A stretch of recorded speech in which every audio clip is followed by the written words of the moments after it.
హనుమాన్ శ్రీరామదూత హనుమాన్ శ్రీరామదూత హనుమాన్ శ్రీరామదూత హనుమాన్ అని నిన్ను జరగొన్న అర్జుని పెరిగొన్న పరశురాముని యాజి భంగపరచే కడిమియ్యొక్కట కరదూషణాదుల 14,000 బారిసమరే 14,000 మంది కరదూషణాదులున్న రాక్షసుల్ని అరణ్యంలో మోహరించావు. రాముడు ఒక్కడే లక్ష్మణస్వామిని పిలిచి ఇంకొక మాట మాట్లాడకు, నా మీద ఒట్టన్నాడు. అన్నయ్య నేను వస్తా అంటాడేమోనని సీతమ్మని తీసుకుని పర్వత గుహలోకి వెళ్ళిపోయి ఇవాళ చూడు రాముడు యుద్ధం ఏమిటో అన్నాడు. 14,000 మంది ఎదురు నిలబడ్డారు.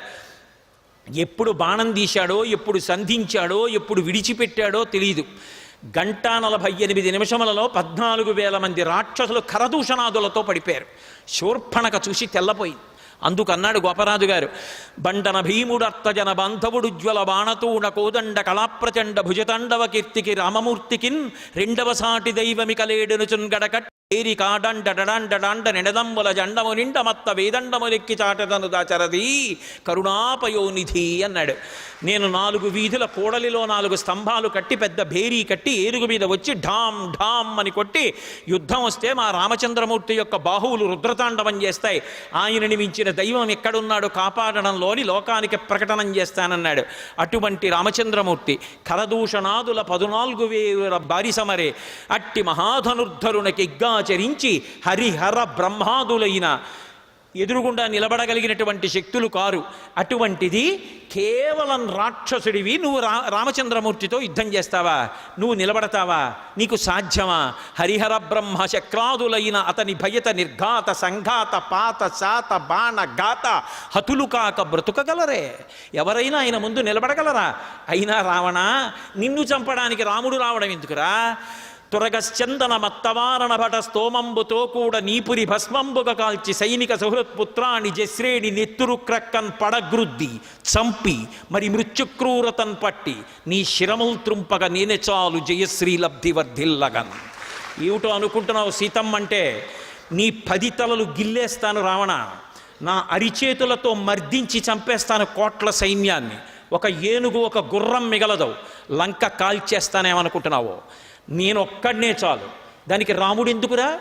తురగశ్చందన మత్తమారణ భట స్తోమంబుతో కూడా నీపురి భస్మంబుగ కాల్చి సైనిక సుహృత్పుత్రాన్ని జశ్రేణి నెత్తురు క్రక్కన్ పడగ్రుద్ది చంపి మరి మృత్యుక్రూరతన్ పట్టి నీ శిరముల్ త్రుంపగ నేనే చాలు జయశ్రీ లబ్ధి వర్ధిల్లగన్. నీ కంఠర్పిత కాలపాశము శిరో నిర్ఘాత పాతంబు లంకౌక సంచయ కాళరాత్రి కళభద్రో దగ్గ కాళాహి కన్యాగారాగత మృత్యువున్ జనక కన్యన్వేగ నొప్పించి లోకైకత్రాణుని రామునింకనుము నీ కా బుద్ధి కాకుండినన్ సీతారాముల కోపానల పీత శిఖలు లంకాభూతవ్రాతము భస్మీభూతముగా చేయునను పొడమిన కిన్కన్. ఏమనుకుంటున్నావో రావణ? నువ్వు తెచ్చి సీతమ్మని నువ్వు అనుభవించదగిన వస్తువు అనుకుంటున్నావు. సీతమ్మ అంటే ఎవరనుకుంటున్నావు? నీ కంఠానికి నువ్వు తగిలించుకున్నటువంటి కాల సర్పం, నువ్వు తాగబోతున్నటువంటి విషం, నీ నెత్తి మీద పడుతున్నటువంటి పిడుగు. రామచంద్రమూర్తే తలుచుకుని లక్ష్మణస్వామితో కలిసి వస్తే నిలబడలేవని తెలుసుకో. మాదృశాని విసృష్టాని సహస్రాణి మహాత్మనాం ఆగమిష్యతి సుగ్రీవ సర్వేషాంబో నిషూధన నేయమస్తి పురీం లంకా నయూయం నచరాక్షస యస్మాదిక్ష్వాకు నాథేన బద్ధం వైరం మహాత్మన. 10 ఏనుగుల బలం ఉన్నవాళ్ళు, 50 ఏనుగుల బలం ఉన్నవాళ్ళు, 100 ఏనుగుల బలం ఉన్నవాళ్ళు, 1000 ఏనుగుల బలం ఉన్నవాళ్ళు, నా వంటి వాళ్ళు కొన్ని వేల మంది, లక్షల మంది, కోట్ల మంది వానరులు భల్లూకములు మా ప్రభువైన సుగ్రీవుడికి వశవర్తులు.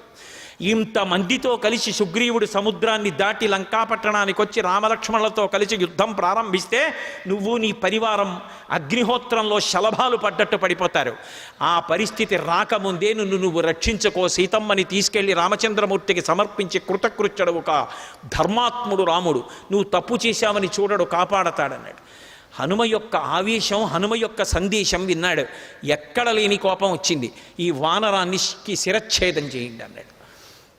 విభీషణుడు లేచాడు. అన్నయ్య సాధుర్వా యదివా సాధు పరైరేషా సమర్పిత బ్రవన్ పరార్థం పరవాన్నదూతో వధమర్హతి. నువ్వు ఇన్ని వేదాలు చదువుకున్నావు, ఇన్ని శాస్త్రాలు చదివావు, ఇన్ని కావ్యాలు చదివావు, ఇన్ని విషయాలు చదివావు, ఎవరి పనుపునైనా ఒక దూత వచ్చి మాట్లాడితే ఒకవేళ ఆయన తన యొక్క పరిధిని అతిక్రమించి మాట్లాడినప్పటికీ కూడా దూతని వధించకూడదు. పైగా వచ్చిన దూతని వధిస్తే నీ పౌరుషం ఎలా తెలుస్తుంది, నీ పరాక్రమం ఎలా తెలుస్తుంది, వెనక్కి వెళ్ళి చెప్పేవాడు ఎవడు ఉంటాడన్నయ్యా? చంపకూడదు.